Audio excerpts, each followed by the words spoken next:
Hi guys! Welcome back dito sa aking channel. So, story time na naman tayo. Pag may plan ka papuntang Georgia, magta-travel papuntang Georgia.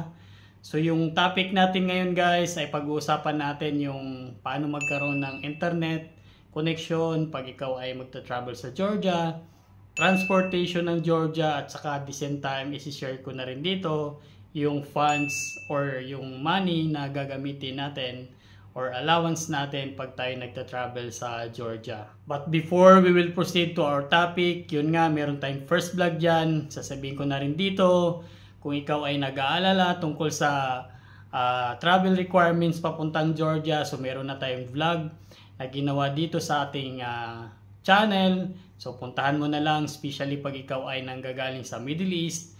So yun nga, ang sample natin dyan, we travel dito sa UAE using Sharjah Airport to Tbilisi, Georgia Airport. So, nandyan na yung requirements. So, yun nga guys, balik tayo dito sa ating topic. So, first nga, pag-uusapan natin yung internet connection pag tayo magta-travel sa Georgia.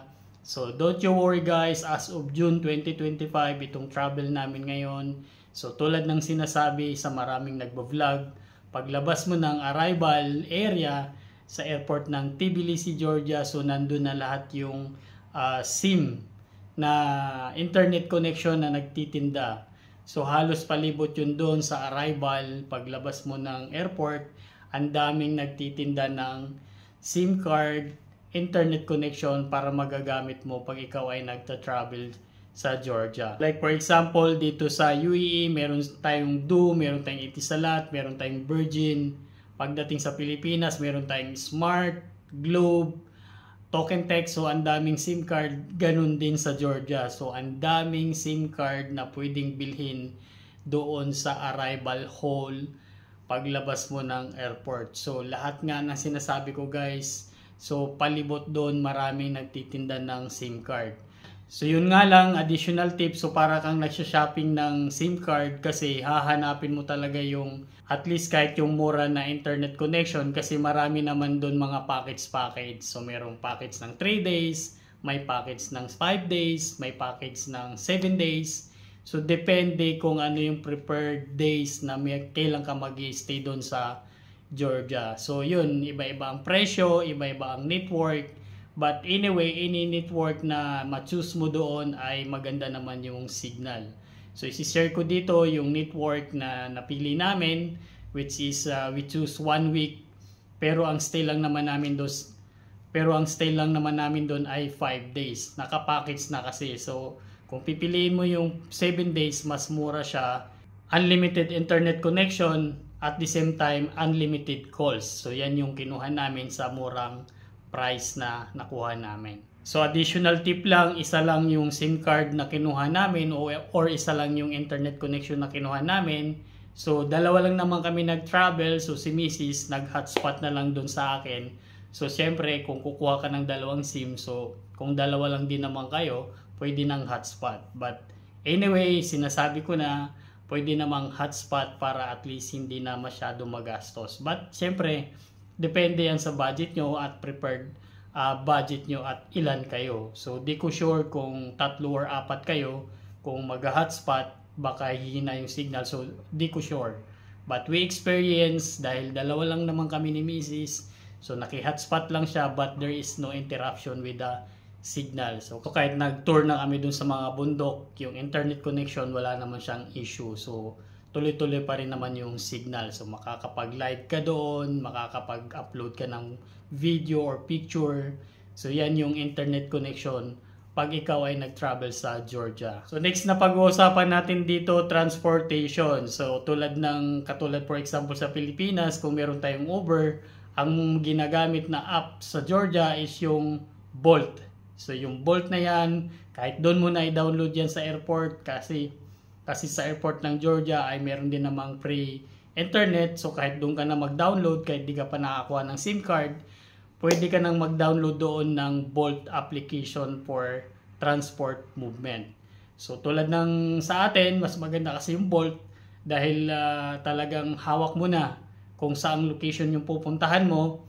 So ibubuk mo lang siya online. So magre-reflect na rin yung payment isisilik mo doon kung Tesla ba yung gusto mo o your basic car lang yung gusto mo. So may mga prices naman yun guys.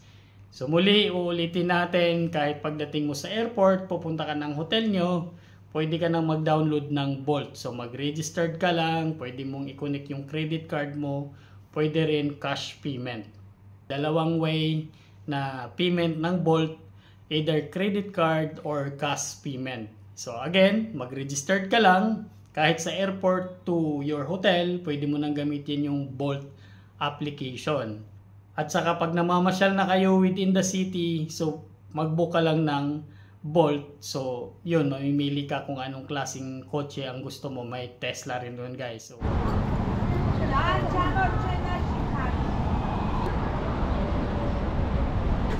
good. It's going to Chronicles, right? Chronicles. Chronicles? Yeah. Mematian. Chronicles of Georgia, right? So nandito na tayo ngayon sa Bolt. So you can book Bolt. Mamimili ka lang Tesla. So we try Tesla na ating sasakyan papunta doon.